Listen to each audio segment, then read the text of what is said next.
August means the dog days of summer and America's premier sports car series have come to Central Ohio. Muscle Milk Racing has asserted itself as the hottest team in the American Le Mans Series, riding a wave of 4 straight victories. The GT class has featured a sizzling manufacturer's battle. 4 different car makers have won the season's first 5 races. That corporate pressure means tempers have gotten hotter than a summer afternoon. Now it's no holds barred. You get in my way, I'm going through now. We all have to share the racetrack. We all have a code of conduct, and these guys are not behaving. I'm not going to be friendly out there anymore. Now an old nemesis has returned to the GT mix. The Viper is back.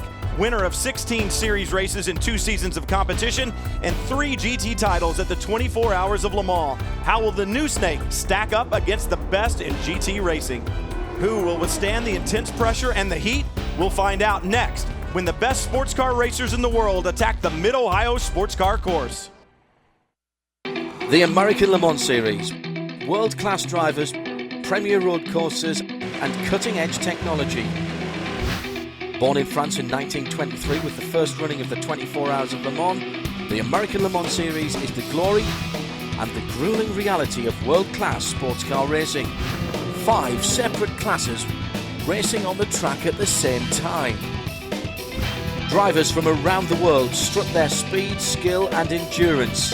It's the chain that connects the new and the true sports car fans to an extraordinary racing tradition. This is the American Le Mans Series.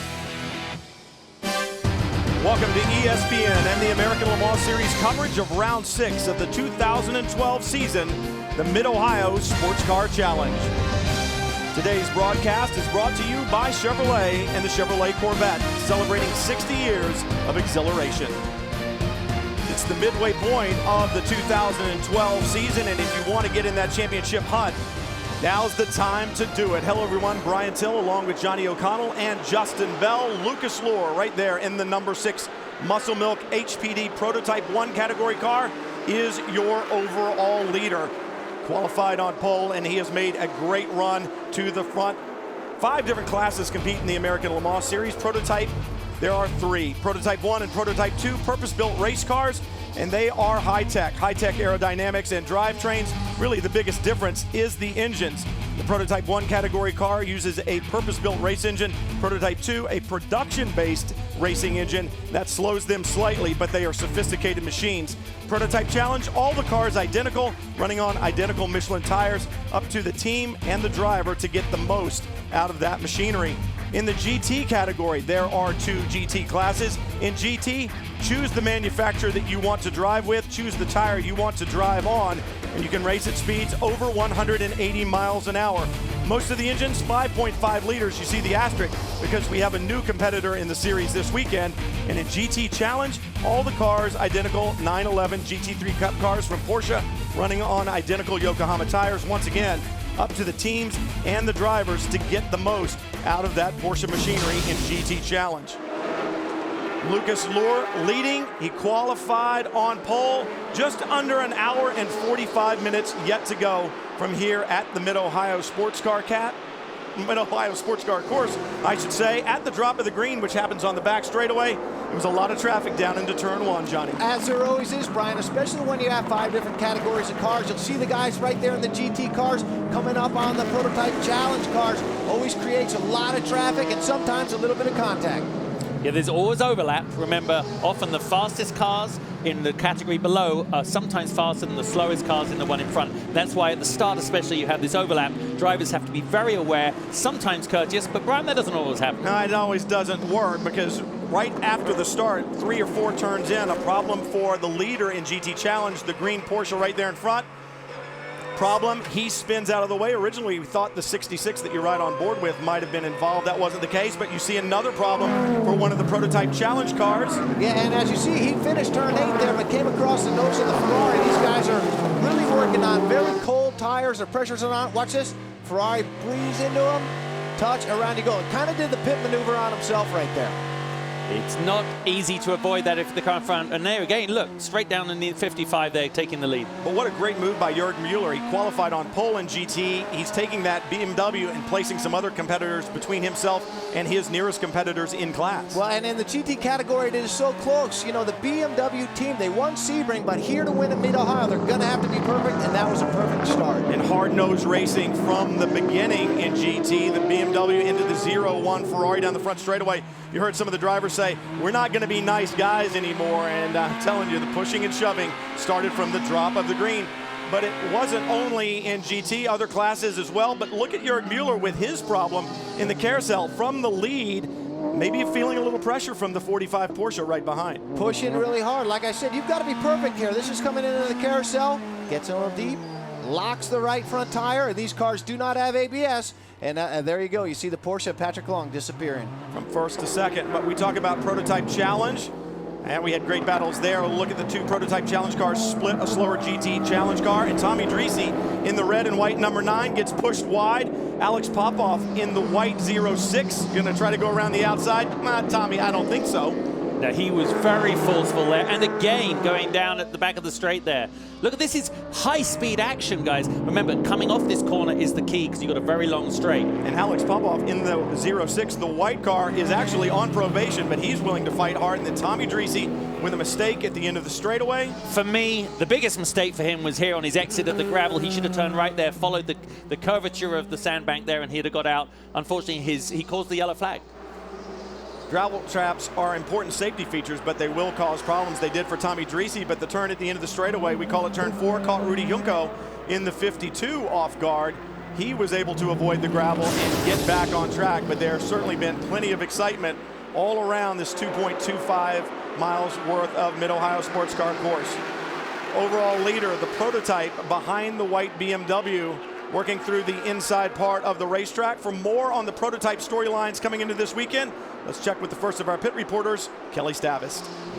Well, Brian, while it appears to be smooth sailing right now for that 6 Muscle Milk Honda, there is one thing to watch out for. The team has been experiencing some electronic issues that create problems with the gearbox. It nearly cost them the race at Lime Rock, and it slowed them again at Mosport. So they've been working with Honda Performance Development back in California, who took those identical parts and were able to replicate the issue back at headquarters. If you can't find the problem, you can't fix the problem. Well, they found it, so they've modified some new parts, and the problem never came up again. Those parts are now in this 6 Muscle Milk Honda, and the team feels very confident that those issues are behind them as they pursue their 5th straight overall win. Well, it's those little electronic gremlins that can be so frustrating because you can't see oil leaking out of an electronic connection, obviously. In GT, the GT leader up front right now, it's the 45 Porsche. Patrick Long behind the wheel, sharing that car with Jörg Bergmeister, his teammate. His team actually won at the last round, but the victory taken away when they failed post-race technical inspection. It's been a rough day for BMW, though, not having the event that they want to have. For GT storylines, let's go to Jamie Howe. The GT competition has been fierce. Last year we saw BMW dominate. They won the team, they won the drivers, and they won the manufacturers championship. That has not been the case so far in 2012. Between the two BMWs, they've only won one race. They did start on the class pole position today, Bobby Rahal, but it has not been smooth sailing. You've had a penalty, you've lost the position. Cars now running 4th and 8th in class. How important is this being your home race for your guys to perform well? Well, like I said, it doesn't really matter. It's our home race. You know, we got to perform well to, try to win our 3rd championship. It's, the 56 car, we've actually made some space up. We started 7th, and we're now 4th in class, right behind the vets. And but it's been tough for us this year. You know, the ALMS has been opening up the regulations for our competition, and we've kind of stayed the same. And so they're faster than we are right now, and we just got to try to figure out how to beat them, not based out on pace necessarily, but, better strategy. With all the competition, BMW has their work cut out for them today. They do, and the 55 car actually got a penalty for speeding on pit road a little bit earlier. The challenge here is the Mid-Ohio Sports Car course, though. All the competitors have to deal with it. 2.25 miles, 13 turns. Why not take a hometown boy to give you a lap of the Mid-Ohio Sports Car course? Hi, I'm Brian Sellers with Team Falcon Tire. Mid-Ohio is my home track and the most technical track on the American Le Mans Series schedule. Come with me and let me give you a tour of what makes this place special. This is turn 2 at Mid-Ohio, also known as the famous keyhole. As you can see, we have a high-speed approach on the way here, and it's a big passing zone. This is where all the action happens. Not only is it important to be good on the way into the keyhole, it's also important to be good on the way out because it leads on to another long straightaway where you want to pass, not be passed. Exiting the keyhole, we come down the longest straightaway on the track into turn 4, the heaviest and hardest braking on the track. Beyond turn 4, we have turn 5, which is the most dramatic corner. If you look, you can see a steep, huge incline. Remember, what goes up must come down. On the way down turn 5, we go into a downhill approach into turn 6. Coming out of the S's, we have a high-speed approach to turn 9. Not only is it high speed, it's also blind. We climb a small hill up to the apex, your stomach gets a little bit of butterflies and a little bit of wheel spin over the top. When we exit that, we have a short straightaway on the approach to turn 10. 12 and 13 are the last 2 corners on the track, but just because we're in the last section doesn't mean we can give up. It's a hard entry on the way in here. You can see it's slightly downhill, which means we don't want to overshoot our brake zone. If we do, we have a chance to end up wide and allow somebody to pass us before we head towards start-finish. When you go across that start-finish line, you see the bridge at turn 1, and the sign says most competitive in the U.S. There is a look at the leaders in the 5 different classes that the American Le Mans Series runs every weekend. We'll have more on the other classes when we come back. A 2-hour and 45-minute race. We've got an hour and 35 minutes left to go. There's a look at some of the drivers. We'll be back to more American Le Mans Series action from the Mid-Ohio Sports Car course right around the bend. This ESPN on ABC presentation of the American Le Mans Series is brought to you by Chevrolet Corvette, celebrating 60 years of exhilaration. Forza Motorsport 4. Racing Game of the Year and your home for car passion, available now only on Xbox 360. Porsche, there is no substitute. And the summer heat has fallen on the Mid-Ohio Sports Car course in Central Ohio, but the drivers and teams doing a good job of dealing with it.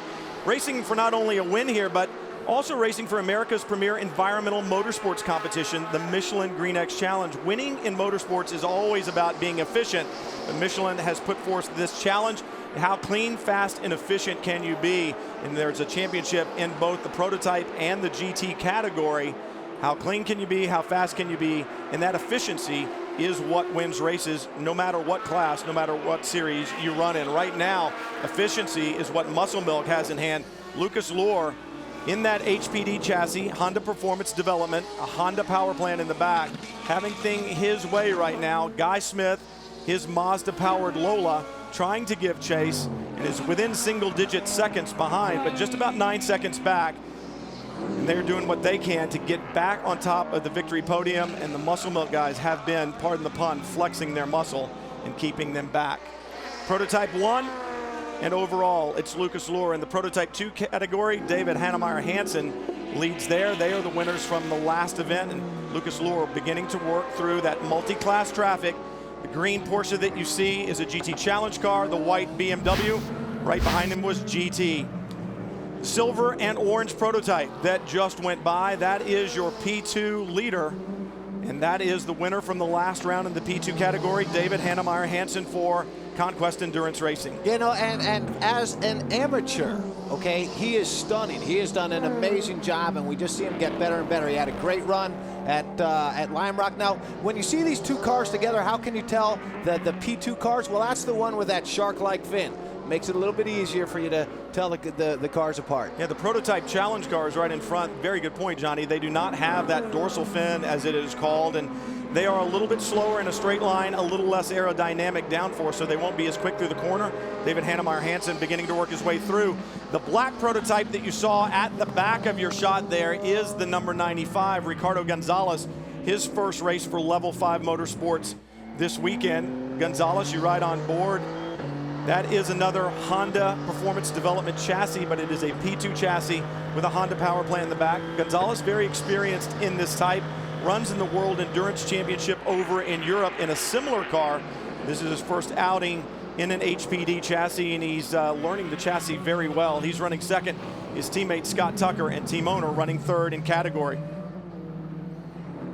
And of course, the race has settled down now somewhat after that yellow full course caution. What's actually happened is you know who you're racing with and the pace they're running at. But I want to point out, if you're able to follow when you see our timing scoring across the top, there's sometimes up to 3-second swings, even at the front of the field, between an individual driver's lap times. And that is your chance, if you're behind, of gaining position. That's exactly what we're seeing here. Ricardo Gonzales caught up behind the two prototype challenge cars, and that is going to slow him down in his hunt to get to David Hannemeyer-Hansen. Well, and those two guys, Brian, are racing. One of the great things about the American Le Mans Series, this interclass racing or multi-class racing, is you have battles within battles, but right now you see Patrick Long there. He's in the Porsche there, followed by both Corvettes. Interesting thing, these guys all came in, got tires under that caution, so now we learn out how guys' balance is when they've got 15, 20 laps on them. Normally when a car begins to fall off, Patrick Long coming up to the Viper there. Our newest entry into the series. This is going to be fun, very interesting. Viper beginning to find their feet here. This is all about them to just show what they've got and kind of make a debut. But for Patrick Long, he wants to get back to the victory podium.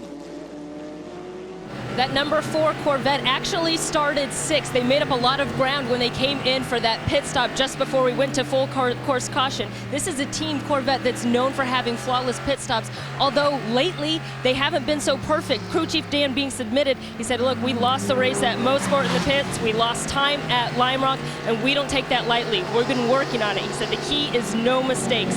If we do everything right and just aren't quick enough, well, we'll keep working at it, but no mistakes. When that 4 car pulled out ahead of a couple of its GT competitors, there were high fives and cheering here at Corvette. This is for the lead. We talked about traffic. You saw the Viper in front running a little off pace in their debut. That is the number 91 Viper right there with Dominic Farnbacher behind the wheel. And Patrick Long got balked a little bit there in turn 1, and the Corvettes almost had a run. And why doesn't the Viper or the Ferrari that's in front want to let these guys by? Because they'll be a lap down. So you do want to hold that guy down. But right now you see the Corvette trying to set him up. You know what? The 45 car, now remember, they won that on the track at Motorsport, but they failed the technical inspection. The Porsche has yet to win a race this year, I guarantee. Oh, man! They want this one today. They had to do that, though, because if you sit behind a slightly slower car the whole way through this sequence, you will not get by them until you got that main straight. Look at Milner trying to set up Long. Patrick Long, Jörg Bergmeister, they did win at Lime Rock. They thought they had their second win in a row at Canadian Tire Motorsport Park, and that's what was taken away. And you talked about it, Johnny, the Extreme Speed Motorsports Ferrari, Guy Cosmo behind the wheel, who said at the beginning of the show, I'm not going to be nice anymore, trying to hold on to the lead lap,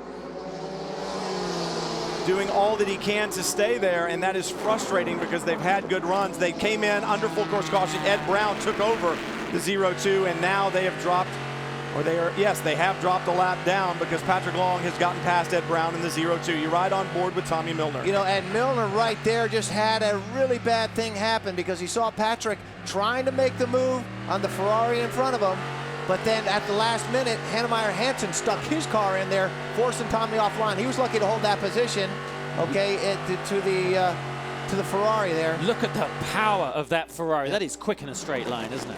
Oh, look at this. Garcia making it 3 wide.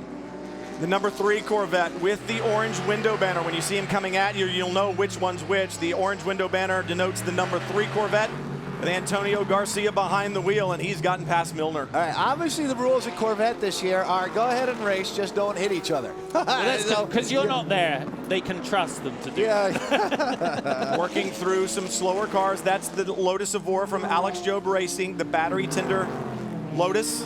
That car developed, going through a development cycle as well, just like the Vipers are that have debuted here this weekend. So we've got development cars that are well developed in the GT category, and traffic all around 2.25 miles worth of racetrack here at the Mid-Ohio Sports Car course. Now Prototype 2 cars beginning to work through the GT battle. And this is the ebb and flow. This is the excitement of American Le Mans Series competition, multi-class sports car racing. And look at Ricardo Gonzales working his way through the Corvettes. Mid-Ohio Sports Car course, one of the most challenging these drivers will face. There's a look at your 5 class leaders. We'll be back right after this. Hey, my name's Derek Walker of Falcon Motorsports. Stay tuned to find out why Porsche is one of the most versatile car manufacturers in the world. Let's take a quick look at our ABC Motorsports Calendar. O'Reilly Auto Parts NHRA Northwest National, 6 Eastern Time tonight on ESPN2. NASCAR Nationwide Series at the Glen, 2 Eastern Time next Saturday on ABC. NASCAR Sprint Cup Series at Watkins Glen, noon Eastern Time next Sunday on ESPN.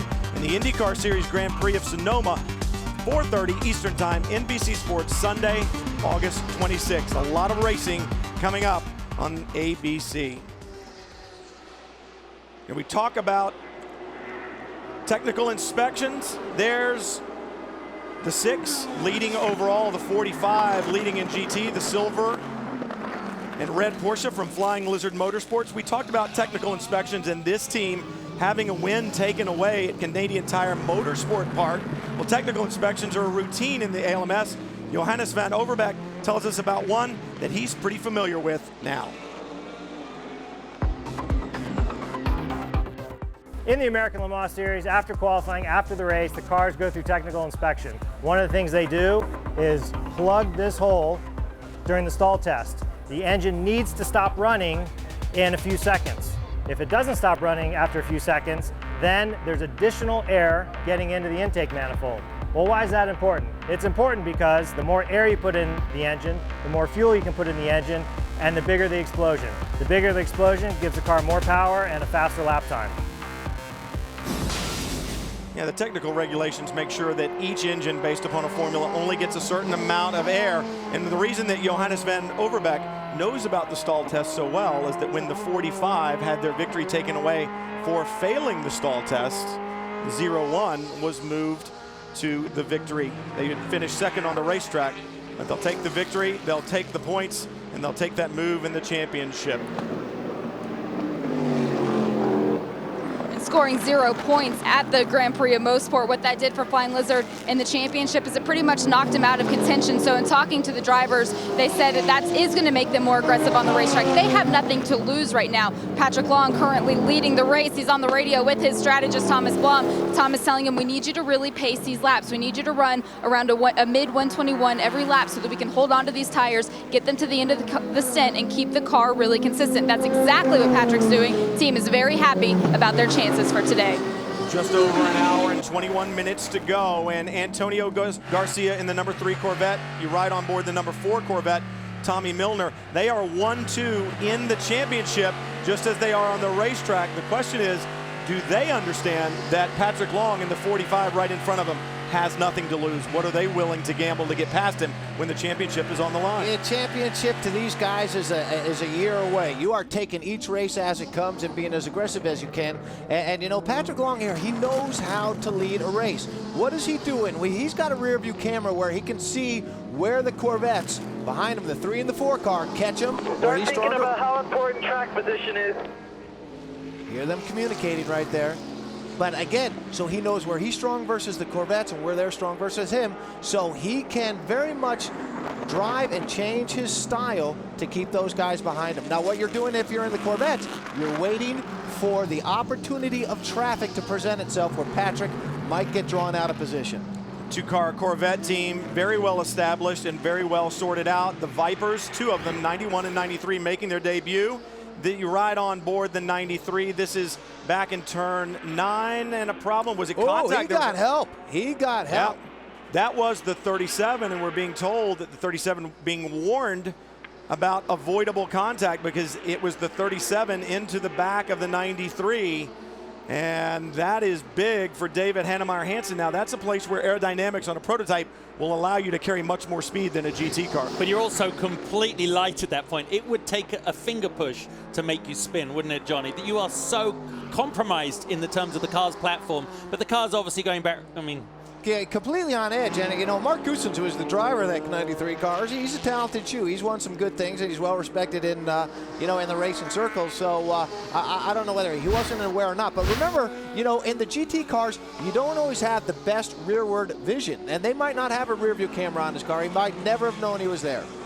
You can see that Goossens has moved his Viper, and he's back underway, the 37 underway. And it's good that he just got a warning as Lucas Lohr slips by. and Hanemeyer Hansen will drop into the back of that 6. Right behind him, though, he can't get balked too much, and he's off the apex. That's a mistake, and Ricardo Gonzales is there in the 95, ready to pounce if he makes another one. I think he's just lost his rhythm. You know when you've had it off. Look, he's way wide. Has he damaged his front tires? Well, that's a good question. That's exactly what I was going to say. Gonzales along the side, and he's going to take the position. And I don't feel that the Morgan chassis under David Hanemeyer Hansen right now is working well, or is he just off of his game? Was he startled by what's happened to him? He could be startled. He could be pushing too hard. It's a very hot day, but that definitely, falls into the category of not a cool move. Gonzales did a much better job getting through turn 1, got the run. That was a legitimate pass. Then Hanemeyer Hansen, he's struggling. And you don't know whether it's fatigue or whether he damaged his car. Right here, watch this, he messes up. And Gonzales, the black car behind him, moves to the inside, and he's going to get a warning for blocking too. He's already had a warning for avoidable contact. I would imagine that the official's not pleased to see that move in response to another car coming up behind. I just wonder if the combination of dirt on the tires, maybe flat spots from getting on the brakes hard when he made the contact with Goossens, that number 37, the Morgan chassis with the Nissan power plant in the back, or just not providing him the grip that he needs right now. And also feeling pressure. Remember, race car drivers feel pressure. He'd been leading, okay, but Gonzales, he's getting, he's gaining on him every single lap, trying to keep him back there. On board with the 55 BMW. Gonzales that slipped through in the 95. He's used to running in Europe in a different chassis and a different power plant. And we thought that there might be an issue with the 37 as far as the officials go. Stop and go for blocking there. That move in response to Gonzales trying to get by. And what it means by move in response, you can drive down the racetrack and drive down the right or left, but if your competition begins to move around one side of you and you move to impede his progress intentionally. Well, yeah, and Brian, with the way the penalty is, remember, he got a warning for what he did to the Viper, turning him backwards. From that point on, he had to be crystal clear, super clean with his driving. He wasn't, and so the sanctioning body, in the interest of all the competitors, pulls him in. He'll learn his lesson. This is more than just a little timeout. This is a spanking. Oh, man! And the aggression continues as he looks inside one of the prototype challenge cars, the number 7, as they went through turn 9. I'm sure the crew on the radio telling David Hanemeyer Hansen he's going to have to come in. He drove spectacularly. You hear him talking that he's coming in. He drove so well at Mosport, but things going awry today. The 56 BMW on pit road. It is a full-service stop for BMW. Joey Hand has already climbed out of the car, handing duties over to his co-driver, Dirk Mueller. Dirk did win this race back in 2008 behind the wheel of a Ferrari. Very different. Dirk says this is a good shot at winning. Again, this team playing on the strategy right now. They are the first of the GT cars to make this second pit stop. Joey was complaining on the radio about the balance of the car, but the team has worked really hard with Joey to get the car performing well, and he's handing over a solid BMW to his co-driver. Now, right there with Hanemeyer Hansen in the 37 car, that was the stop and go. Now, the officials have the authority to hold you there as long as you want. There was once upon a time these two guys got held for actually 5 minutes for bad racetrack behavior here at Mid-Ohio. I wonder who that was. Obviously, I don't know. But obviously, Hanemeyer Hansen, again, that's enough to really throw their race off. Right now, I really hope that his crew chief... It's Eric Bachelart, team owner for Conquest Endurance, saying we're going to make another stop. Right now, it's Lucas Luhr who leads overall. We'll be back to more American Le Mans Series action from the Mid-Ohio Sports Car course and this break for your local ABC stations.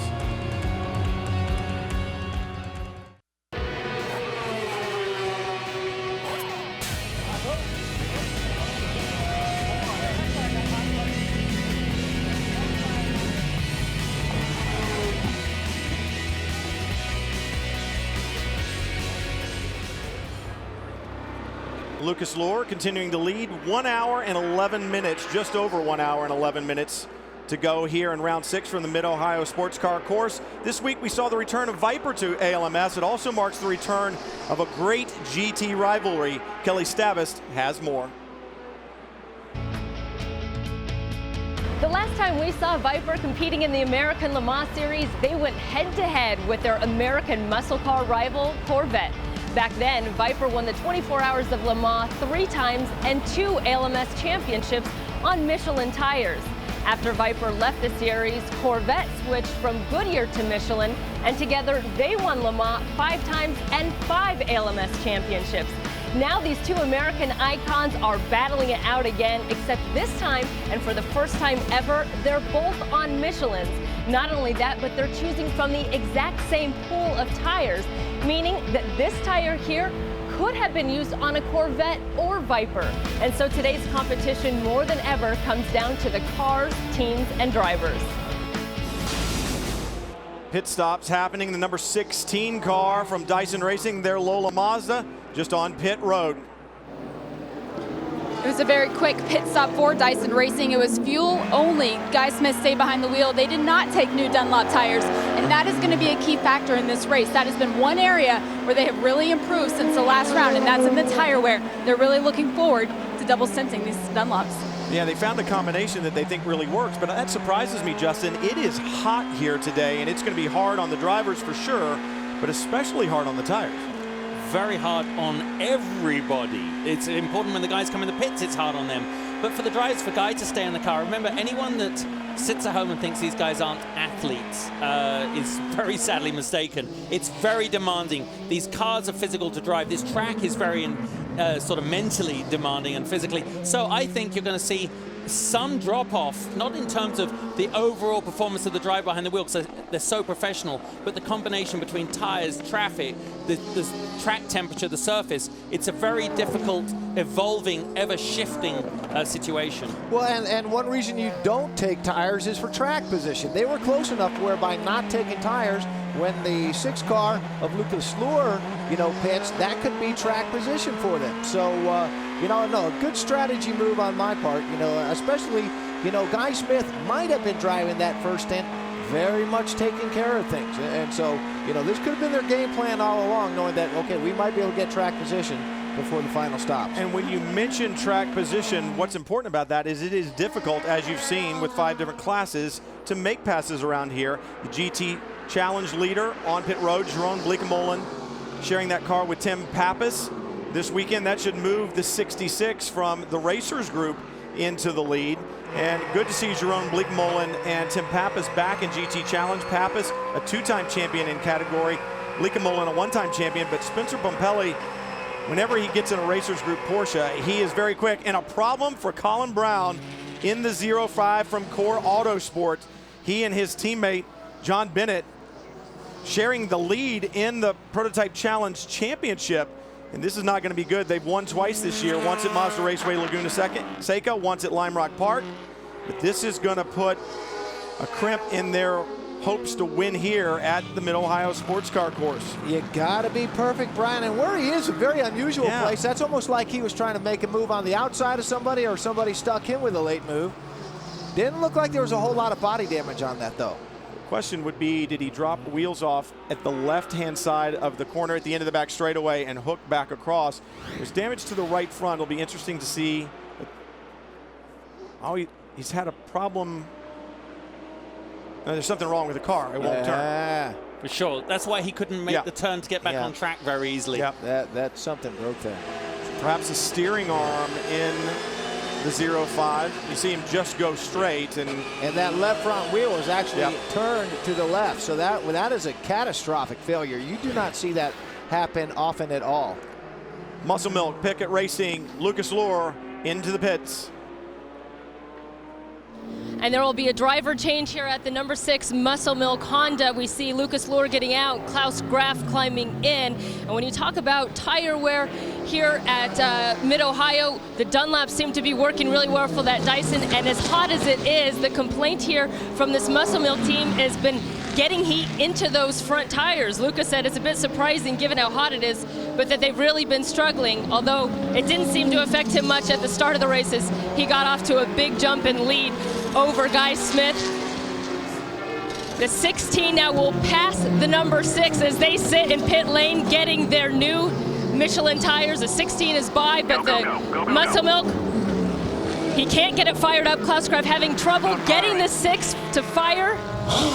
Now he has it. He's out, but they lost some time here in pit lane. lane. Oh, they lost valuable time, and it's going to take several laps, at least 2, to get the Michelins on that HPD chassis up to temperature, up to pressure. And right now, the strategist at Dyson Racing is looking very smart. And Brian, one of the very interesting things that's unique to Mid-Ohio, you leave pit lane, you can look down the straightaway that is, basically a quarter mile in front of you. So I'm sure he saw that the Dyson car had gone by and that he's going to have his work cut out for him. It'll be interesting to see Guy Smith, what those Dunlops still have left in them as he works through traffic in the tighter sections of the course, and how good the HPD chassis will come, how long it'll take. Look at how difficult it is to see out. This is a very tight racetrack and a lot of traffic. The other thing that's interesting to note, just over an hour and 5 minutes to go. I don't believe there's any way possible without the help of lengthy cautions that they can do this to the checkered flag without making another stop, both the 6 and the 16. So it's probably still another act in the play yet to be seen. And you get a lot of graining here, don't you, Johnny? I mean, over those brows, if you keep pushing it too hard, and then the tires go off and it kind of compounds itself. So that's a very interesting point, Brian. I think they're going to have to drive fast, but with a lot of sensitivity to make these tires last. Lucas Luhr just climbed out of the number 6 after a tremendous opening stint. He's with Kelly. Well, Lucas Luhr led this race from the green flag until that final pit stop, and there was a bit of an issue getting the car to refire. How difficult do you expect it to be for Klaus to get that lead back on track? Well, I think it shouldn't be a big problem. With the pit stop, I think we are now back onto the lead. Maybe it was a little, I don't know what it was. It seems like Klaus hit the button and the car wouldn't fire up. I think he recycled the ignition and then he went off. So car is fine. Just the last couple of legs struggled a little bit with the front grip, but other than that, it's running good. Thanks, Lucas. It'll be interesting to note that both cars, we believe, will have to pit. The 16 certainly will, because they're going to have to do a driver change. Chris Dyson has not driven it. So when they do pit, the 16 will have to do a full service and a driver change. You see the number 4 Corvette in doing a stop, and the 95, who was your leader in the P2 category, Ricardo Gonzales, stays behind the wheel and re-enters the circuit here at the Mid-Ohio Sports Car course. So pit stops beginning to cycle through in multiple classes as the number 4 Corvette heads back out. This will mix up the order, and it'll take a couple of laps for things to settle back down after pit stops cycle through. Right now, it's Guy Smith, who continues to lead in the 16 after great pit stop strategy. A lot of experience on the part of many of the drivers here in the American Le Mans Series as you ride on board the number 4 Corvette. He's working his way up, and like I said, it'll cycle through. He was shown in second when he came into the pits. We'll have to watch timing and scoring as it cycles through, but I talk about the experience that this team has. There's a look at your 5 class leaders. One of the drivers celebrating his 100th start this weekend.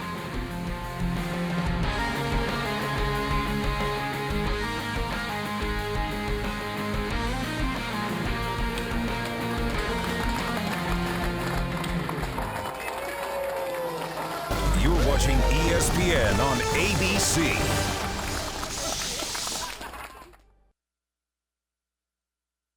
ESPN's coverage of Major League Baseball continues Sunday and Monday. First, Sunday on baseball's biggest stage, Ryan Brown and the Brewers look to make up ground in the National League Central when they face Matt Holliday and the Cardinals at 8. Then Monday night, Derek Jeter and the AL East leading Yankees take on Prince Fielder and the Tigers at 7. Sports Center to be seen in the New York market. Sunday night baseball is presented by Taco Bell. Monday night presented by USAA. Both games are available on ESPN3 and also live on WatchESPN.com and the Watch ESPN app. Right on board the number 93 Viper. Mark Goossens behind the wheel of the 93 right now. Dominic Fahrenbacher behind the wheel of the 91. Good to see Viper back in the series after winning championships and races here before. And this is a development year. It's widely admitted by the team. But right now, the Vipers, the fans love to see him back here at Mid-Ohio and the ALMS. The history of the Viper in the American Le Mans Series. Between 99 and 2000, we had 16 race wins. And we came in first and second in class at the 24 Hours of Le Mans in 98, 99, and 2000. We took a break, and now it's 12 years later, and not only is the Viper back in production, the Viper's back racing. Talk about the success of the Viper. Here's the history of it. And Justin, I'd say you know this history pretty well. Yeah, it was, for me, the most significant part of my whole racing career. I was with them from 96 all the way through to 2000. We were the first winners of the World Championship for them in GT2 and Le Mans. And I mean, Johnny understands this from the Corvette side. I was fleetingly with Corvette, but it's that passion and this, on-the-spot cult that Viper created. And remember, Corvette were around for 60 years. Viper just turned up at the beginning of the 90s. It was created, and a passion, a cult, and a whole legacy was instantaneously created. And to be part of that was magnificent. For me, watching this car, I almost know what it feels like to drive, because the format, the structure, that big engine at the front and everything, I really love this car. Seeing it back here is just so special. And of course, there's some very formidable people that have made it happen. Ralph Gilles is the president and CEO of SRT Brand and Motorsports. There's been so much hype surrounding the return of the Viper in this program. What do you hope to accomplish? Today we just want to finish strong. We want to test our reliability, test the team workmanship, the camaraderie, and really the gelling of the team. So far, so good. You have such a loyal following with the Viper. Everyone's going to want to know, where can they get one of these when they come in production? They're going to be in production fourth quarter this year, and there's a lot of similarities between the road car and the race car, and that's what we love. We're really got our own. The actual engineers on the team here are the same ones that work on the real cars. So there's a lot of synergies there, and we mean it when we see street and racing technologies. This qualifies our namesake. Well, we've got a lot of fans that line up to get the autographs already from these guys, and I know they're going to want to go out and actually buy one. Where do they go to get SRT these days? SRT is going to be distributed through our network, our Dodge and Chrysler Jeep stores. It's going to be kind of a qualified dealer situation, so I'd say a couple hundred out of our 2,000 stores. Well, it's been a great debut so far. Thank you so much, Ralph. I'm excited. Great stuff. They're going to send you one, right, Justin? Well, the one I want is there. I hate to tell you. They made a special 100 limited edition when we won the World Championship. Funny story, I was sitting there at the championship dinner here in Detroit, and I very magnanimously went, I'll have number 52, because we won the championship in car 52. 6 months later, they sent me a fax saying, your car's ready. $100,000. I was like, ooh, okay, I need to find that. So, so this is reignited passion. You got a Viper? I didn't get in here. Yeah, $100,000. I bought it. All right. We understand the 0-2, a penalty. That is the Extreme Speed Motorsports Ferrari driven by Ed Brown and Guy Cosmo with a penalty for speeding on pit lane. On board, things have settled down now after that last round of pit stops. Ollie Gavin has moved the 4 Corvette to the top of GT. Well, and you know what? How did they get that great pit work by the number 4 crew? Those guys are in the gym, they're training, they're practicing, and so, they certainly were the ones that got them out in front. Because if you remember, they were in 3rd place when the pits began. How did Oliver Gavin help that as well? He probably had a very good outlap where he didn't have any traffic and could gain a lot of time. Well, Ollie Gavin and Tommy Milner led the championship in GT up until we went to Mosport, Canadian Tire Motorsport Park, but they had a mechanical problem with the transmission, and that dropped them to 10th, and that's allowed the sister car to move to the top in the championship. Right now, the 45 Flying Lizard Porsche. Jörg Bergmeister behind the wheel. Patrick Long, great opening stint. It was Patrick Long who controlled the opening stages of this race. Pat, I know the temperatures are hot. I know you guys are working hard out there to control those Michelin tires. How difficult is it going to be for Jörg to control the race? Yeah, well, certainly the sealer at Mid-Ohio makes it difficult to set the car up optimally for all the different surfaces, but I felt like the Corvettes and ourselves at Porsche, we had sort of the control of the race, and they were running me clean. I was sort of trying to control the pace through the traffic. It's tough here. There's certain sections where you got to wait for 3 or 4 laps, but on the restarts, they seemed to be really strong, and then once we got into the stint, I could pull a little bit of a gap, and it was just sort of an accordion effect, but it's good hard racing. Jörg's going to have his hands full as he did at Mosport, and we have a little bit of redemption after the post-race stuff at Mosport, so we're happy to be up competing with these guys. It's been a tough couple of years for us, but we feel like BOP's come a little bit in our direction, and now we have a race out there, and hopefully the fans are enjoying it. With the GT competition as tight as it is and the temperatures as high as they are, how do you control that as a driver? Well, it's pacing your tires and it's pacing yourself. Obviously, if you run qualifying pace the whole time, you're going to be a little bit compromised at the end of the stint. So this is what we train for in the off season, and certainly it's humid and hot here today, but that's another equalizer, and I think that we'll see at the end of this race some guys will fade, and I'm confident my tall German that's in there right now is going to pull through. Flying Lizard looking for more success this weekend. Well, he talks about BOP, that stands for balance of performance. The officials here have their work cut out for them when you look at all the different power plants that exist. And there was the asterisk on the graphic at the beginning of the show saying 5.5 liter max. Well, it's an 8 liter power plant in the Viper, so a waiver there. But with air restrictors and other methods, they're able to balance the performance of these GT category cars, even the prototypes, and make sure that the competition is as fair as it can be on the racetrack. So when you hear the drivers talk about BOP, they're talking about balance of performance. Well, and Brian, they do an amazing job. I mean, the parity amongst all these cars. But you know what? They all also complain about their competitors. You heard Bobby Rahal say they weren't fast enough, but they got the pole, so they're fast enough. It comes down to strategy and really making everything work in your favor. No mistakes. Right now, it's Guy Smith leading in his Lola Mazda from Dyson Racing. In the lead, 16.5 seconds, and it's stayed around 16, 18 seconds since the number 6 car, the Muscle Milk HPD, made their pit stop. And that tells me that Lola Mazda is handling well, because if you'll remember, if you were with us for that stop, the Dunlop tires were not changed on the Lola Mazda from Dyson Racing. So right now, he's running on a little bit older tire. ForzaMotorsport.net. You can go there and learn about Forza Motorsport 4. It's the official racing game partner of the American Le Mans Series. You can drive some great racetracks. And there, good thing is, when you do that at home, there is a reset button. So if you have a problem, you can make it all go away. Not so for the competitors in the American Le Mans Series. Guy Smith with a great run out front from Mid-Ohio right now.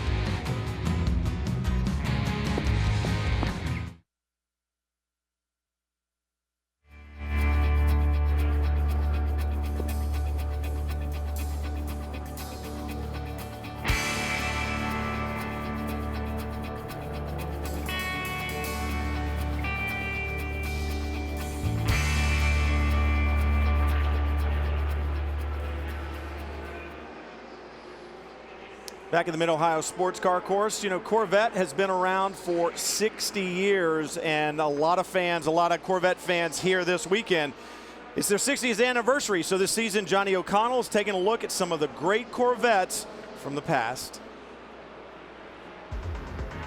Corvette, it's an American icon. Now all season long we've been going through the different generations of Corvettes, and we're finally in the mid-90s. C5, a beautiful car, and here to tell us about it, Harlan Charles.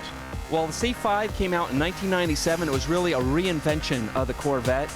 New hydroform rail, stiff structure. We moved the transmission to the rear for 50-50 weight distribution, and throughout the life cycle we saw things come out like active handling, stability control, heads-up display, and magnetic selective ride control.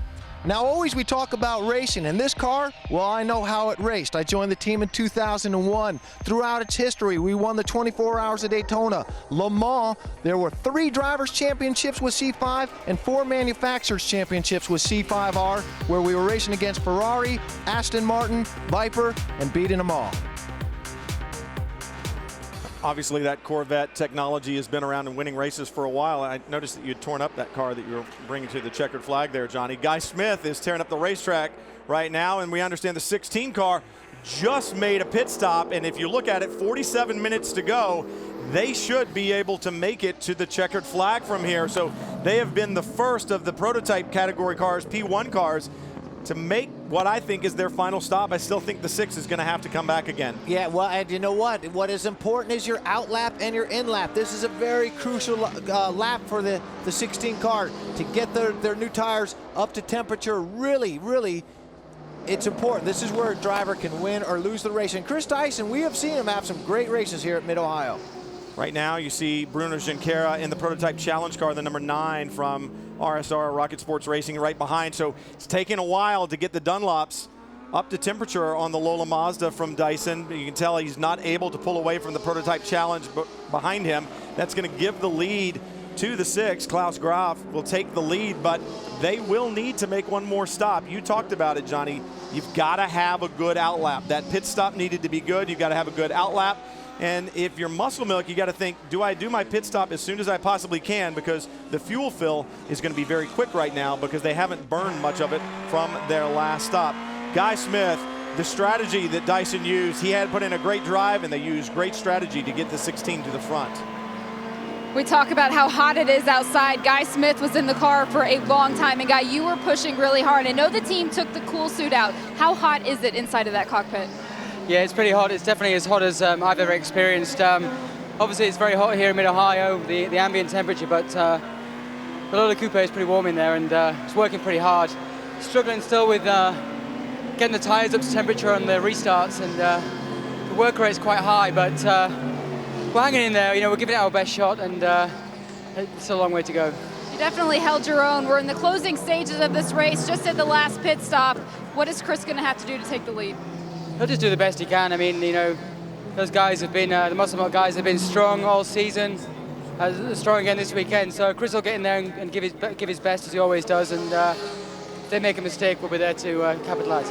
Guy Smith and the Dyson Lola Mazda team, they were doing their work. All right, Chris Dyson still struggling, it looks like, to get grip in those Dunlops. I wonder, to some extent, if they had had a different compound tire, would they have put it on to use in this short run to the end? Because you think about it, they had to run a harder compound tire if they had planned to double stint them. So was there a softer one available to run that final 47 minutes to the checkered flag? Not soft enough for Chris. No, not right now, I mean, because it's taken a while. Really struggling to get up to, and as you heard earlier, you know, the sealant changes they have on here. As you watch out the front of these cars, just at home, count how many different colors of asphalt you can see. It changes all the way around. Look at the exit there. It suddenly disappears onto the old asphalt. Very difficult, Johnny. Yeah, it is. And what is something that a driver can do?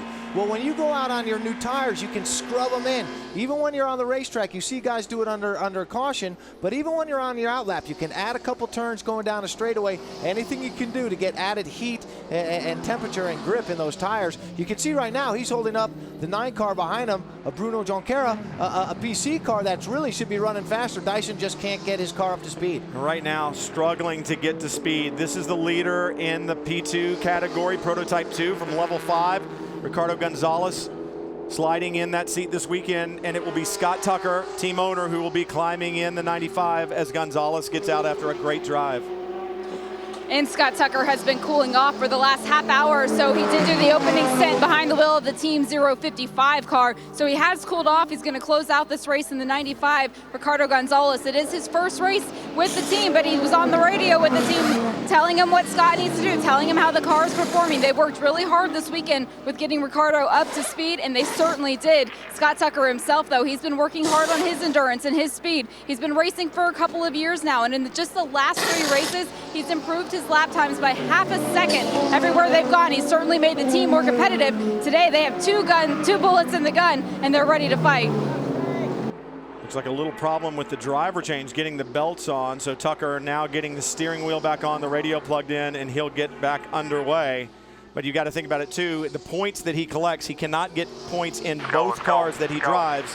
He has to nominate his points gathering car. That is the 055. So to some extent, this one's just for fun. Yeah, but you know what? No, it still can be a team victory for them. But remember the 37 car. They had to do a stop and go earlier, okay? Well, right now, they have their professional in the car, and so we still could have an amazing battle here in P2. Scott Tucker, he's going to have to come up to speed.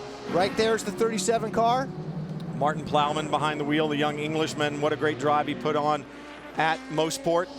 Take the victory there. He got a little help because Bouchou was sent to the pits after a penalty by running over the blend line at pit out, and that took some of the heat off of Plowman, but they had a great run that weekend, and Eric Bachelard said going into that weekend they've got to be more aggressive. Well, certainly today, David Hannemeyer Hansen in his opening stint, we saw it, was certainly aggressive. Now Plowman underway, doing a good job in the 37. Morgan Nissan power plant in the back. So right now, Plowman trying to claim victory number 2. Down into the keyhole. And that's where you've got to have that good run. You can see it's a nice long straightaway into the keyhole and out of it, the longest straightaway here at the Mid-Ohio Sports Car course. And that's where you've got to have that great shot down that long back straightaway, and that's where most of your passing is going to be done, down into turn 4. Well, Wednesdays this fall on ABC, they found their dream home, but what if the neighbors are aliens? The Neighbors, a new comedy, premieres Wednesday, September 26th, 9:30, 8:30 Central on ABC. I think I've had some neighbors like that in the past. There's a look at your 5 class leaders from here at the Mid-Ohio Sports Car Course.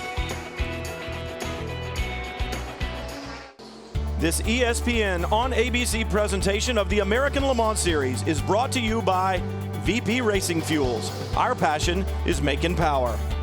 Mazda. On any given weekend, more Mazdas are road raced than any other brand. It is hot here at the Mid-Ohio Sports Car Course for race number 6 of the 2012 American Le Mans Series season. I'm Brian Till, Johnny O'Connell, Justin Bell with me in the booth today, and the action has been nonstop since the green flag flew. It's Klaus Graf who continues to lead overall. Let's take a look at our Forza mid-race recap. Just only 1 full course caution, and that's kind of surprising to me. 2 overall lead changes. Vipers return. We have had a little off-roading there. You see the 9, the 52, the 34, the 25, the 55. But I'm surprised by the lack of full course cautions, quite honestly. With the gravel traps at this racetrack, they can claim some victims.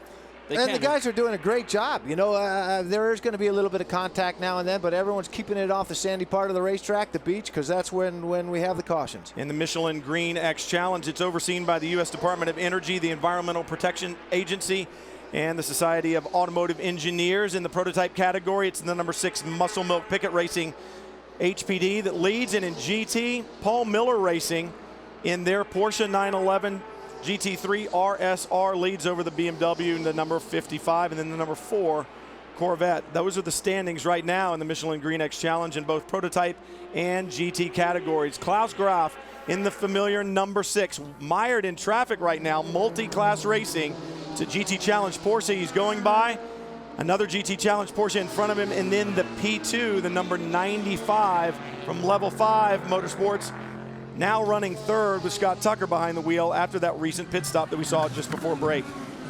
Well, you saw them, Brian, struggling with a driver change, you know, getting the belts done on Scott Tucker, you know, and that was all that was needed for everybody to sneak by him.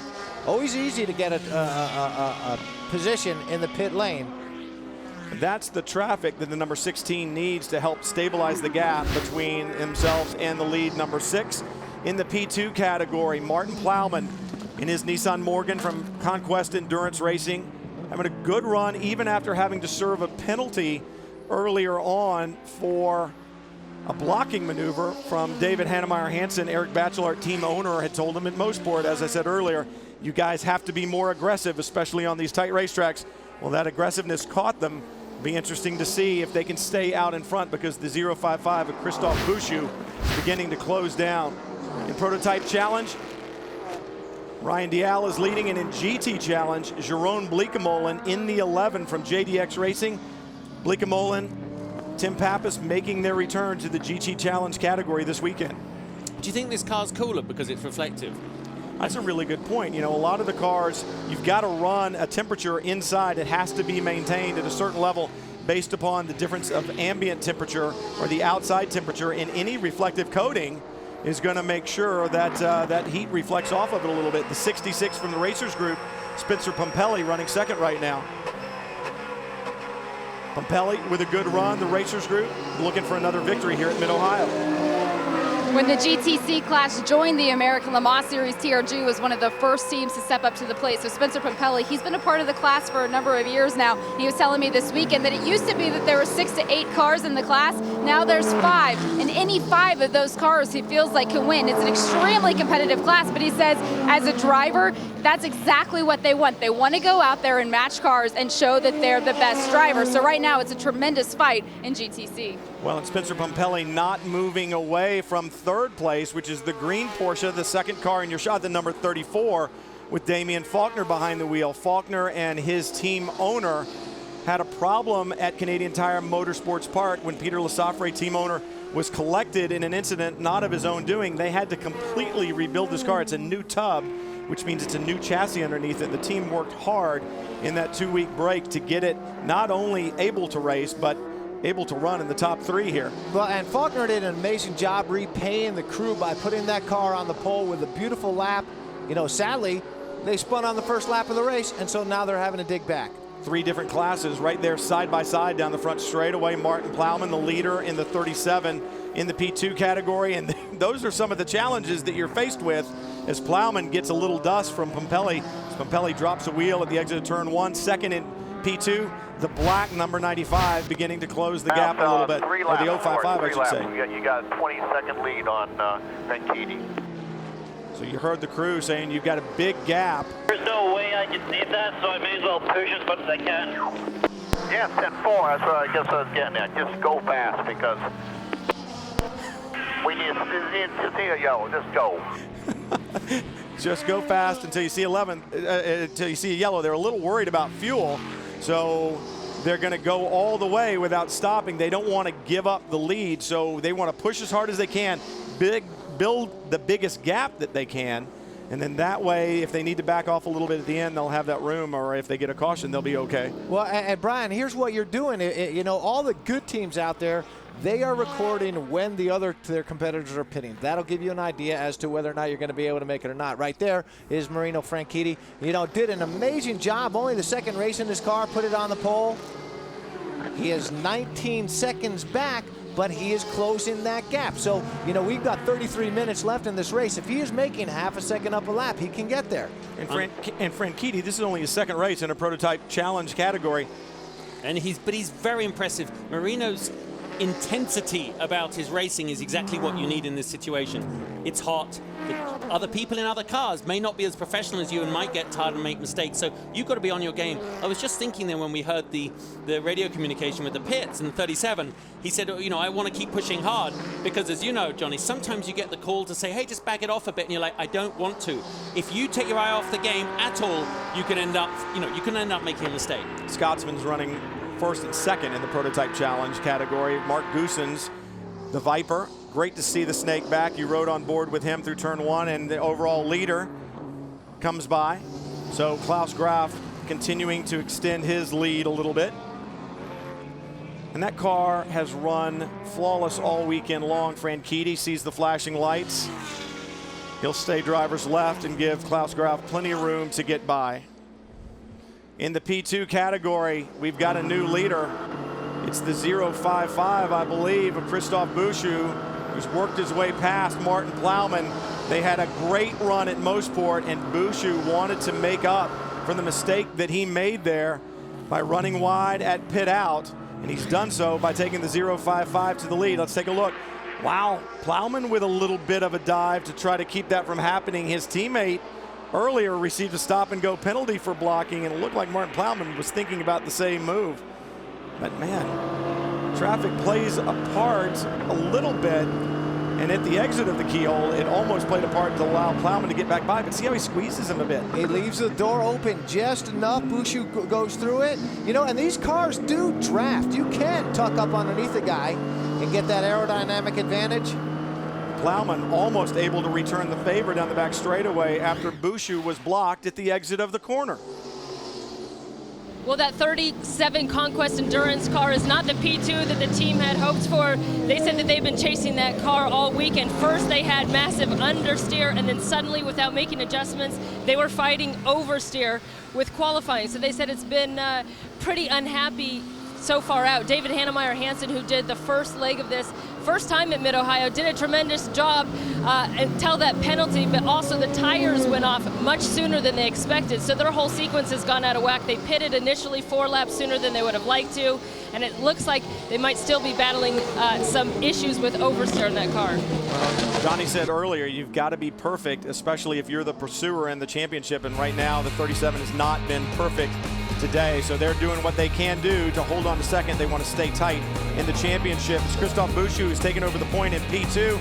Klaus Graf continues to lead overall. The fans, the autograph session, they always come out for it here at Mid-Ohio Sports Car Course and the American Le Mans Series events.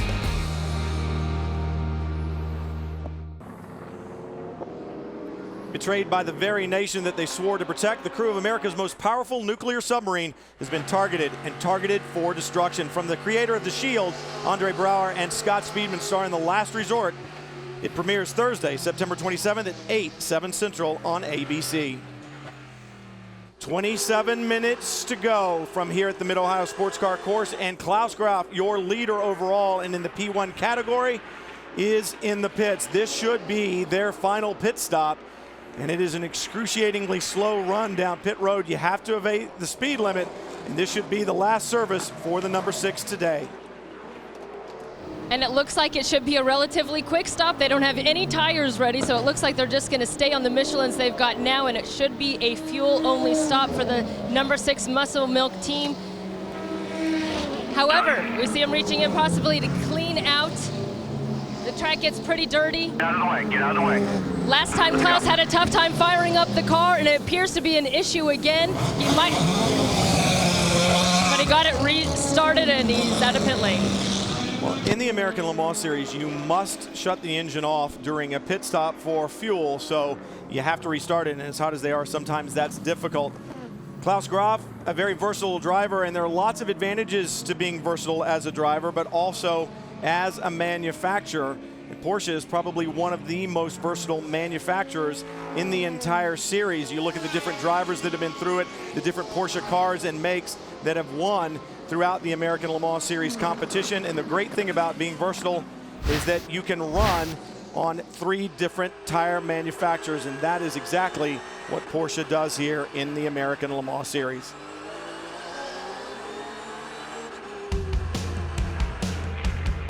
Pretty unique in motor racing, actually, certainly here in America, to have a formula where you can have multiple tire brands race against each other. And I remember back in the good old days of open wheel racing, we had multiple engine manufacturers, multiple tire manufacturers, and it really brought them there because they wanted, these tire manufacturers want competition. Basically, because we have Porsche giving us information off of 3 different tire manufacturers, that gives us a much broader window of working opportunity. So we kind of have more of a ability to have a starting point. We can develop the brand here technically, and when we look at Porsche, there's one of the most recognizable brands in the world. So you have to do it the right way. You have to win. It's interesting that Derek Walker was doing that piece because Team Falcon Tire won this race last year when the rains came, the monsoon came late in the going. Brian Sellers, that you look at right now behind the wheel of the 17, look at him checking traffic. It's so busy around this racetrack, glancing in the mirror with his eyes. But they won here in the rain with a great drive by both those drivers, especially Wolf Hensler at the end, and then they won again at Baltimore in dry conditions, showing just how good that team and that tire can be.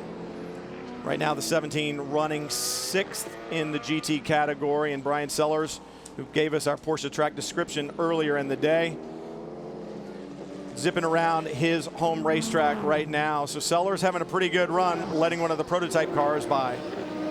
There's a lot that goes into developing a tire, especially when you're competing against other tire manufacturers on the racetrack. These are the most adverse conditions that any tire manufacturer can experience, and Falcon this year has had their hands full with the new 2012 car. This weekend they did bring a new tire from Japan. It takes about 20 days to get that data back to Japan, build a tire, and then bring it back to the racetrack. So they're hoping that things are going to plan. Right now they seem to be, so the team pretty happy with where they are at the moment. Well, and tire development is crucial. A lot of people think of it as just that black round thing, but both you and Justin know, Johnny, that having the proper tire, it's key. It can be the difference in being incredibly quick or struggling. Well, you know, and Falcon Tire, you know, they do an amazing job getting 2 wins last year. Remember, they're going up against Dunlop and Michelin. Those are the behemoths with all the technicians that really make all that stuff happen. So kudos to Falcon for the 2 victories that they had last year. And good to see the 27 car here from Dempsey Racing. Patrick Dempsey sharing that car with Joe Foster and Dane Cameron this weekend. And they're learning, this team is learning how to run a prototype. You don't just see him playing McDreamy. You also see him race car driver, and he's very serious about the driving that he does. Dane Cameron behind the wheel, he's very serious as well. And Dempsey wants to go back to Le Mans. He ran there a couple of years ago in GT. He wants to go run in a prototype. That's what they're trying to do, and they've already announced that they will represent Mazda with Mazda's diesel power plant for a P2 car in 2013. Well, and as we see 37 go into the pits, but you know what, when you look at Patrick Dempsey and his involvement in motorsports, he loves it. This is what, if he wasn't acting, this is what he would want to do. Martin Plowman in the Nissan Morgan on pit road. From the second position in the P2 class, the 37 comes to a stop now. They're coming off a win at Mosport. They said everything just came together finally. The car, drivers, and the pit stops. They have had issues with pit stops in the past that have cost them time, but he'll hold on to second place. That was a fuel-only stop, and it went smoothly here at the 37. Scott Tucker in the 95 running in third, so the 37 of Martin Plowman stays in second place, as Kelly said, and you can see the difference in speed as the drag races the 02 Ferrari down to the keyhole.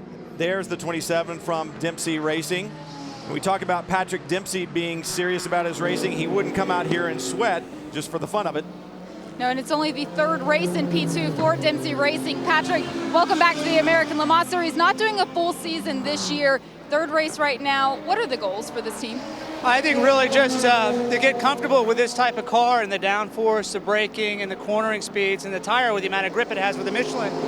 So for us to be out here with this field, I mean, you look at who's in this field, they're just great drivers. So, you know, we have a lot to learn and pick up our pace, and we really want to get a jump start this year to get into next year, and that's what we're here to learn, really, to bring the team together, to get organized, and to get us up to speed. And, you know, just seat time and experience in race situations like this helped tremendously. It was a tough weekend to get started. We lost the fuel cell and we had to change that out, so we missed the practice day and limited time. But we brought Dane here, who's a phenomenal driver, to really help us with better understanding, some coaching with the car.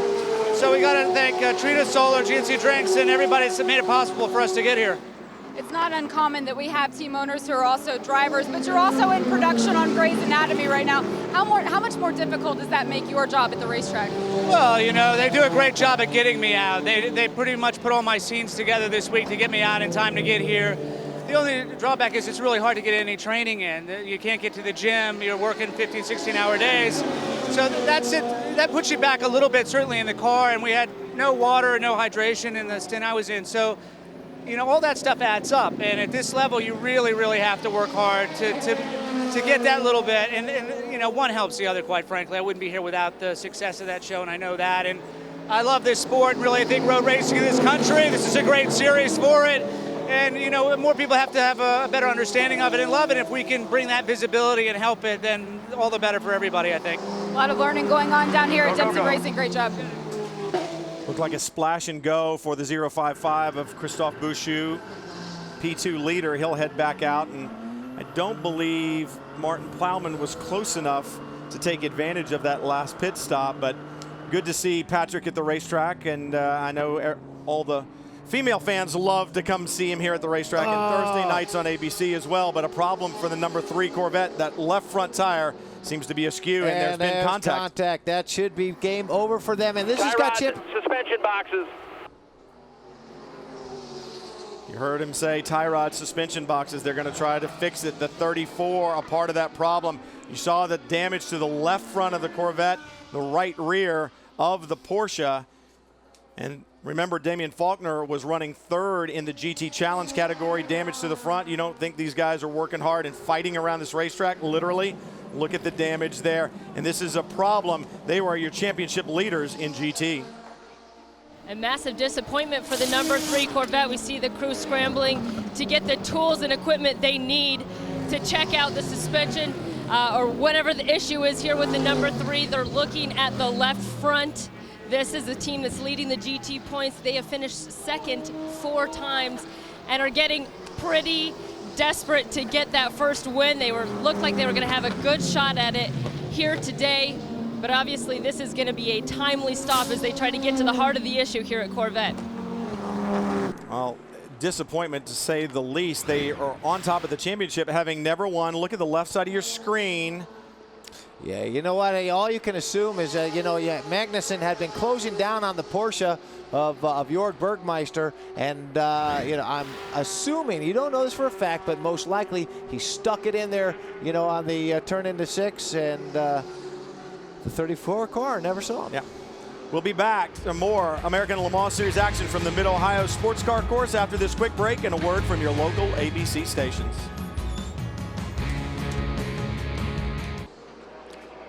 Round 6 of the 2012 American Le Mans Series season continues from the Mid-Ohio Sports Car Course. Just under 15 minutes left to go here, and Klaus Graf is your leader overall and in the P1 category. Well, drivers, the unsung heroes at any race meeting are the marshals, and they're out there as volunteers on every single corner. And not only does the flow of the race rely a lot on them, but so do the driver's safety. Right now, there's been a little incident and they're holding off, but these are the guys. You never normally see them. They're normally just like little gnomes. Normally, people that wear white suits are more associated with institutions, but these guys are our heroes out on the racetrack. So tell me, how long have you been doing this? 5 years. What's your name? John Locatus. So John, what was it about this that appealed to you to come and do marshalling? Well, you get in and race for free, you get closer to the action, and you do spectating, and it's a lot of fun. And you're working with this guy here. Do you know what? They had leather helmets when he started doing this. I'm a 16-year guy. Wow. It's the youngest thing he's been doing. And how long have you been doing it? 6 years. The late bloomers. But, you know, we really do depend on them a lot. And that whole flow, we got the whole sequence of flags here. I could do a documentary on what these mean. But the one that you want is the green one. It's going green again, guys. Remember, when you watch TV and the racing, these guys hold it all together. I actually didn't know you knew what those flags meant, Justin. Well, I know what the red one meant, and the black one occasionally. Yeah, the black one. You saw the corner workers there, and literally, you could not hold one of these events without those corner workers. SCCA, the Sports Car Club of America, very involved with the flaggers around the country, and like I said, you couldn't do it without them, so thanks to all the corner workers for being here. GT. Ollie Gavin holding down the point in his Corvette after the problems for Jan Magnussen in the 3. And Brian, this is heating up. The Porsche there has been closing down on Gavin in the number 4 car for the past several laps, and with the disappearance of Magnussen due to that contact, they're still in pit lane. That Porsche has an opportunity here. These guys are pushing so hard, and you might wonder, you know, how do you have contact with the guys where there's pressure on you all the time? On board with the 4 car. This is another of the GTC Porsches, and oh no, the prototype size that was slide with through. That's the 055. What is Christophe Bouchou doing trying to make that move at that point in the racetrack? I know that Plowman is back there, but he's 8 seconds back. You're forcing the issue and potentially throwing the race away in my mind. I will tell you exactly what he's thinking. He's feeling the pressure. There's definitely damage on the front of that Corvette, okay, but he is definitely feeling the pressure. Now, what is going on radio conversation right now? The guys on the Porsche, the 45 car, are telling York to dig, because aerodynamically, that Corvette, look at the right front corner when you got an opportunity, okay, he does not have the car that he did originally. Little bit of damage there on the right front. Now that he might have taken off a dive plane. Yeah, there's definitely damage there. And now the dive plane still seems to be where it should be, but the 16 car of Chris Dyson went by running second in the event, and he's just off the pace of the 6 in front of him. But here's the good battle in GT, and it looks like Bergmeister may have the stronger car right now. Yeah, it's not about, sorry Johnny, but right now when you hear 11.5 minutes to go, you can't, if there's a yellow, he won't win. If he gets stuck behind too much traffic, I'm talking about the Porsche here, he has to make the most of this opportunity and go by when he can. Because, you know, in 10 minutes, a lot can change. Well, and remember last time racing at Mosport, Jorg, then the Porsche did an amazing job keeping everybody behind him. Let's see whether or not Oliver Gavin in the Corvette can maintain that same composure.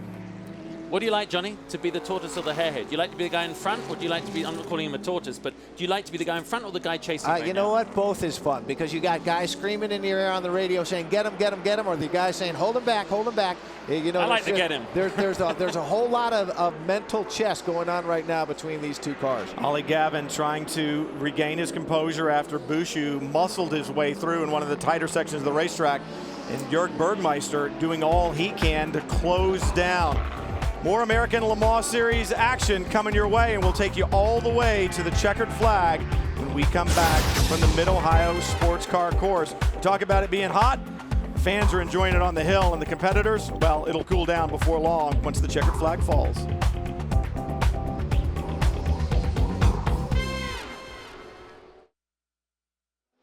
Just counting down on 8 minutes to go from the Mid-Ohio Sports Car Challenge at the Mid-Ohio Sports Car course. We've talked about restrictors.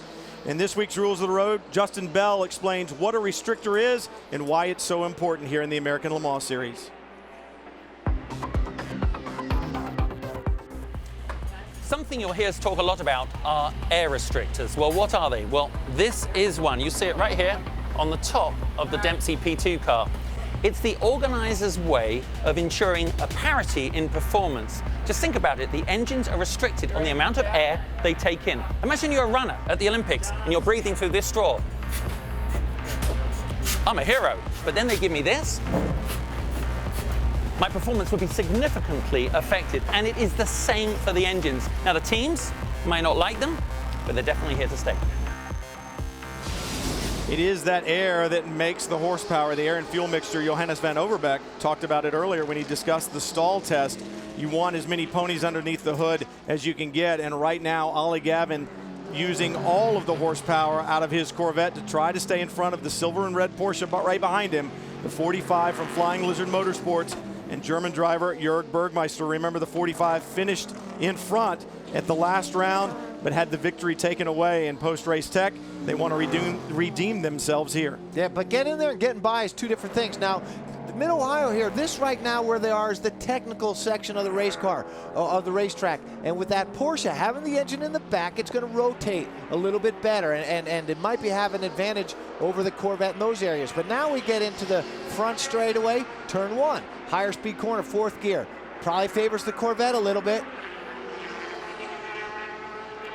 Just about even as they come out of there. The 23, the Lotus Evora from Alex Job Racing, making their final pit stop. This car, we discussed it a little bit earlier. It's going through its evolution. There are only two of these cars in the world, and that makes the development of it very difficult for Alex because the availability of parts on those two cars is very limited. In fact, some of the parts aren't even the same from car to car. The wiring loom is completely different on this one than the one that exists in Europe. So trying to find parts and trying to find development partners are certainly limited, but Alex Job Racing doing the best they can to develop this little Lotus Evora. And while the team has had a lot of fun and they have great camaraderie in that group, you can sense a little bit of frustration now. Townsend Bell saying, you know, we are where we have been for the last few races and we're really ready to take the next step, but it won't just happen by magic. We'll really have to work on it and keep the pedal firmly planted on the development end. So these guys are ready to make that next step here in the GT class. Right now in the 23 back underway, it's Townsend Bell and a problem for the 20, the second entry from Dyson Racing, the Lola Mazda, being driven by Michael Marcel and Eric Lux. Great thing is he's got going. We don't want to ruin the flow of this race. In every category, there's a last lap battle coming up, and you don't want to ruin it with a yellow flag right now. Now just under 5 minutes to go. Back to the battle in GT. Jörg Bergmeister digging as hard as he can. We talked about fuel for the 06 Ryan DL earlier, being concerned about fuel. Well, we've heard they've gone to the reserve, and you look a little further back, the first Corvette in your picture goes by, not in the hunt. This is the battle for the GT lead. And what's going to be awesome is they're coming up on guys that are laps down that might be able to hold them off. And so if you're Jörg Bergmeister in that Porsche, you're just praying that Gavin catches the BMW first and then his teammate in the right parts of the racetrack so he might be able to get that advantage and squeak by. You're not insinuating that Jan Magnussen would help his teammate. The 20 cars got a problem. Hopefully they're not going to go full course caution with this. 4 minutes left. 4 minutes to go. Ryan Dial on reserve. Can he make it another 3 minutes and 57 seconds? But we still have to stop, right? He's asking, do we still? You can't stop. You're going to be P2 anyways. I don't want to be P2. I don't want to be. All right, give it your best then. We'll see. There you go. They're saying, hey, I don't want to be P2. Oh, and a problem for the Viper. That's the 93 with Tommy Kendall now behind the wheel. Kendall coming out of retirement, and that's at the keyhole. He's made it through the first half of the corner, first third of the corner before the car left the racetrack. He's asking to be pulled out backwards, and Tommy Kendall, one tall driver. Look at him crammed inside that Viper. some body damage to the front of it, but now we're closing down on 3 minutes and cars beginning to have problems around the racetrack. Now for me, of course, it's not the fact that this car is they weren't in a points position or running for top position. It's if it affects the flow of the main race. But equally, I mean, you'll see what happens now as he comes down right into the keyhole. I mean, he's looking nice control braking. He dives down the inside of the, Well, he might have just missed a braking point there. I think he might have just gone in a little bit too deep, got on the brakes, and you know what? Not turning. Well, it was interesting. He perhaps focused on the GTC car that you were talking about, but you wonder if perhaps pedal a little bit low right now. We understand the 4 car just got a warning for blocking. That's Oliver Gavin, who's leading in GT. And feeling pressure, Brian. We got 2 minutes left. These guys know how many laps they've got. They got maybe 2 laps left here. The BMW in front of them. Man, for Gavin trying to protect his line, that's going to be an issue. Here we go, and you're going to have Prototype 2 traffic split him right there. It's Scott Tucker who took that Prototype 2 entry right in between, and that's going to hurt Jörg Bergmeister just a little bit. Yeah, but Gavin closing down. On the BMW, and you don't know whether the BMW is going to make it easy for him or not. Less than 2 minutes to go from here at Mid-Ohio. Gavin trying to hold on to the lead in GT. He wants to reclaim the Drivers' Championship, and they should do that if they're able to finish here. Remember, the 3 car, their sister car, had a problem. They're back out, but they are well back. And Jörg Bergmeister, a lot of pride on the line for Bergmeister and Long, the entire Flying Lizard Motorsports team. Wonder where he's going to set up for it. Ryan Dial in the 06 from Core Autosport is going to have to come to pit road for a splash. They've determined there's no way he'll make it with just over a minute to go. 3 seconds of fuel, maybe. They stuck it. What? He had to. That was like a drop. Yeah, like a drop. This for me is the big setup now. Right now, if I was Bergmaster, I have to be perfect. I'm going to give it everything I've ever given it through turn 1 here. Right, Johnny, coming down at the keyhole? Well, you've got that BMW. You've got to get close. You see Franchitti there taking the lead. Good. As Ryan Dial had to go to the pits for fuel, Franchitti takes the lead. Bergmeister doing what he can do. Is this the moment of truth? Is Gavin going to get hung up behind that BMW in front? This is where you find out who likes you. You know, now I'm serious. You're laughing, but you know what? If you got trouble for the Lotus there, but if a guy likes you and he sees you behind him, the odds are better that he's going to let you by. That does happen. What a great job by Townsend Bell in the 23 to pull out of the way as Klaus Graf comes and gets the white flag. One more circuit. White flag, last lap. Last lap, he's told. Will they make it 5 in a row? Klaus Graf smooth sailing right now in front of him, but Gavin still has his hands full. They both worked past the BMW. Bergmeister running out of time. Well, Jörg Bergmeister has raced here more than any other driver. He's competed in 9 of the 10 American Le Mans Series races here at Mid-Ohio. He's on the radio with Thomas Blom, his strategist. Thomas told him the 4 car has been warned for blocking. So now Jörg knows that he can push the 4 car to the absolute limit. They have nothing to lose. They're out of this championship after being disqualified after the Grand Prix of Motorsports. So Jörg doing everything he can right now to get a bobble from the 4 car. Oliver Gavin, 2 wins here at the Mid-Ohio Sports Car Course in American Le Mans Series competition. Bergmeister, he won't bobble. 2 wins. Keep pushing, buddy. You hear, keep pushing. They each have 2 wins here. Who's going to come away with a 3rd one today? I'm betting on Corvette. You know what? Because when you're in that lead position and you look at the track in front of them, it doesn't look like they're going to have any traffic negotiating. You can draw that Porsche into them. You just got to make sure you've got good entries and good exits. Klaus Graf, 1 more corner, 1 more bend. The checkered flag will await. Nice job, pal. 5 in a row. Way to go, buddy. Great job, everybody. Great job. And the crew tells the story on the radio. 5 in a row for Muscle Milk Picket Racing. Jörg Bergmeister on the radio just minutes ago saying, I've got too much understeer. I don't think I'm going to be able to get it done. Understeer, when you turn the wheel, the car doesn't want to turn. It pushes straight ahead. That's going to inhibit you getting off the corner, and it looks like Gavin beginning to pull out a bit. Yeah, you know what? And getting off the corner, he's got a couple, you know, and guy as experienced as Oliver Gavin, he's not going to make a mistake. Highly unlikely. You know, and we look at this. It's a team sport. 52. In his second race, great job for him. But this race for Corvette was won in the pits. They lost it in the pits at Motorsport, but they won it at Mid-Ohio. Ollie Gavin takes the victory, the third on the season for the 4-car and Corvette Racing. Klaus Graf, Lucas Lohr, they win it all over all muscle milk, flexing their muscle here at the Mid-Ohio Sports Car course. We'll be back for more right after this. Stick around.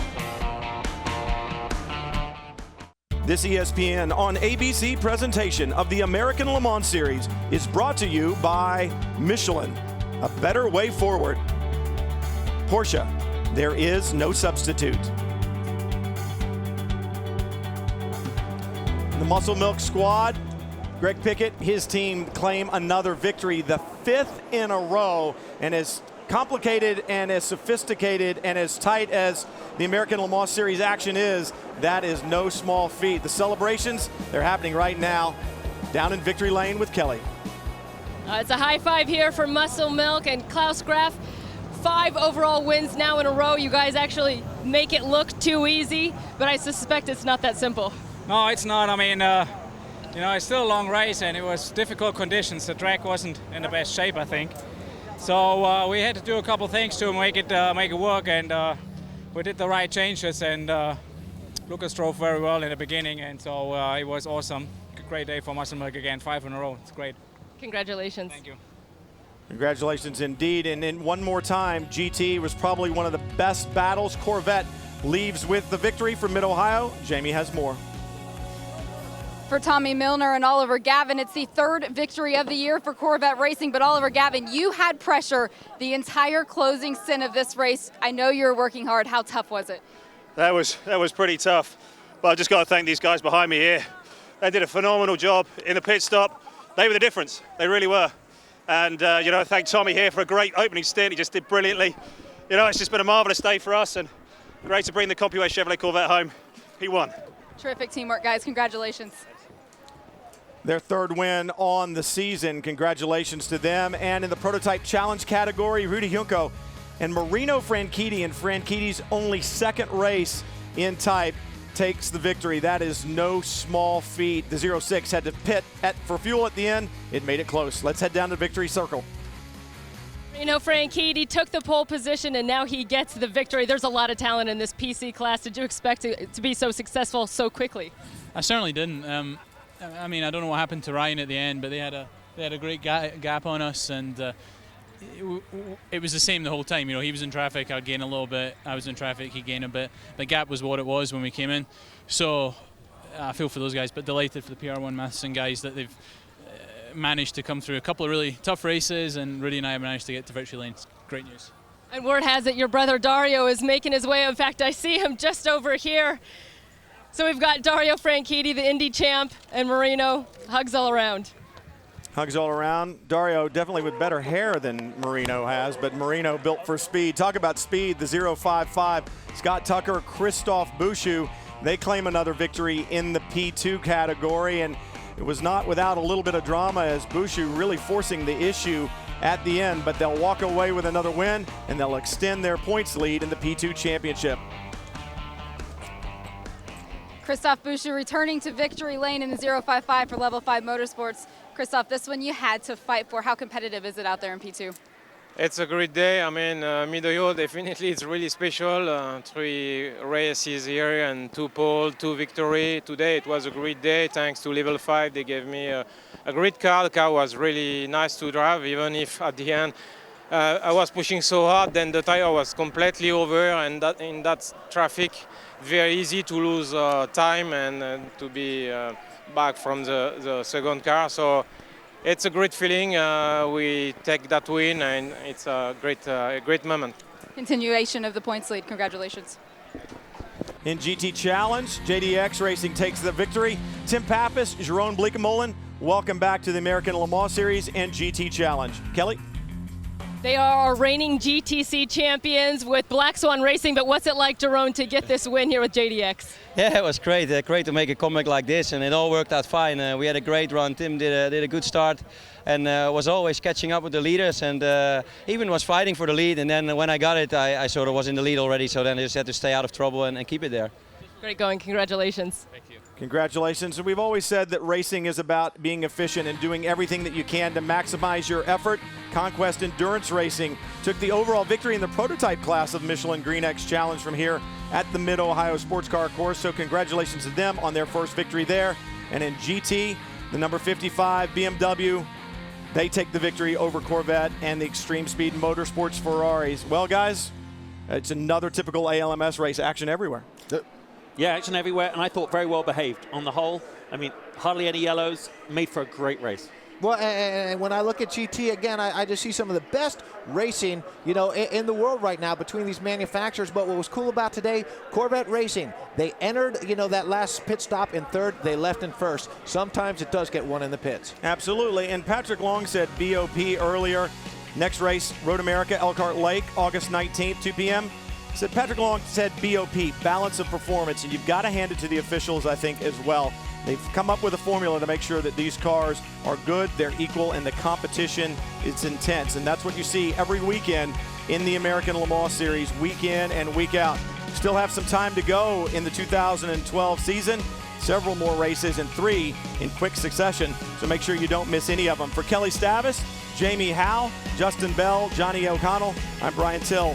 Thanks for joining us here for the American Le Mans Series. Don't miss another race. Stay with us all the way to the championship at the end of the year. So long from Mid-Ohio.